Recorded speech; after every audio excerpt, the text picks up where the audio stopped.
শীতের রাত, হাওড়া স্টেশনের প্ল্যাটফর্ম তখন প্রায় ফাঁকা। রাত 12টার শেষ নকাল ট্রেন ধরতে দাঁড়িয়ে আছে অর্ণব। অফিসের বাড়তি কাজের জন্য আজ অনেক দেরি হয়ে গেছে। চারপাশে হালকা কুয়াশা, হুইসেলের শব্দ আর স্টেশনের আলো, আঁধারি পরিবেশে যেন এক অদ্ভুত নিস্তব্ধতা। ট্রেন এলো, অর্ণব উঠে বসলো একদম শেষ কামরায়। কামরায় গুটি কয়েক লোক, এক বৃদ্ধ ভদ্রলোক, এক তরুণী মেয়ে আর এক মাঝ বয়সী দম্পতি। ট্রেন ছাড়তেই কেমন যেন ভৌতিক শূন্যতা নেমে এলো। অর্ণব অবাক। কেন জিজ্ঞেস করতে মেয়েটি ঠোঁটে আঙুল রেখে চুপ করে দিল। ট্রেন তখন একটি অন্ধকার টানেলের ভেতর দিয়ে যাচ্ছে।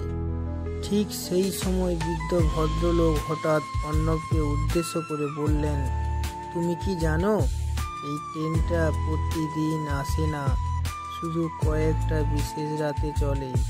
আর যে যাত্রীরা উঠে বসে তাদের অনেকেই আর ফেরা হয়। অর্ণবের বুকের ভিতর ধপ করে উঠল। গাড়ি বলল, ওদের কোথায় বিশ্বাস করবেন না, জানালার বাইরে তাকাবেন না, শুধু স্টেশন আসা পর্যন্ত চুপচাপ বসে থাকুন। অর্ণব বুঝতে পারছিল না কাকে বিশ্বাস করবে। হঠাৎ ট্রেনের আলো নিভে গেল। অন্ধকারে কেবল শীতল বাতাসের শব্দ আর কারো অদ্ভুত হাসি শোনা গেল। অর্ণব ভয়ে কাঁপতে কাঁপতে চোখ বন্ধ করল। কিছুক্ষণ পর আবার আলো জ্বলে উঠল, কিন্তু আশ্চর্যের ব্যাপার, কামরায় কেউ নেই, বৃদ্ধ নেই, দম্পতি নেই, এমনকি সেই মেয়েটিও নেই। পুরো কামরায় একা অর্ণব। স্টেশনে পৌঁছে নামতেই কাঁটা দিল, কারণ টিকিট চেকার তাকে থামিয়ে বলল, এই কামরা তো আজ খালি ছিল, আপনি কি ভুলে অন্য কোথাও যাননি? অর্ণব স্তব্ধ, কিন্তু তখন তার চোখে পড়ল কোটের পকেটে গুঁজে রাখা একটি কাগজ।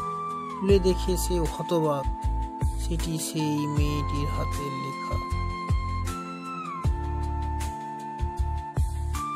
আপনি বেঁচে গেছেন, কারণ জানালার বাইরে তাকাননি।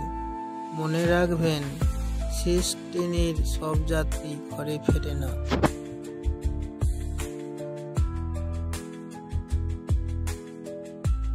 কিছু রহস্য সময়ের সাথে মিশে থাকে, সব কিছুর উত্তর খোঁজা দরকার নেই। আর অর্ণব সেদিন শিখেছিল, কিছু সতর্কবাণী জীবন বাঁচিয়ে দিতে পারে।